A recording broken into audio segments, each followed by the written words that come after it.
وله الجوار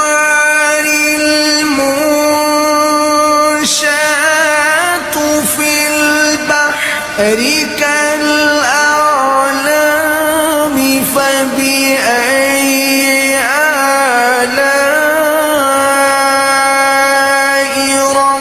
ربكما تكذبان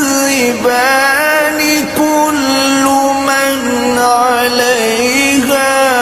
فان ويبقى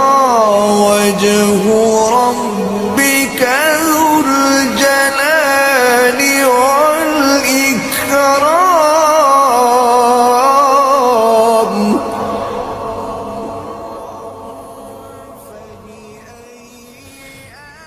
فبأي آلاء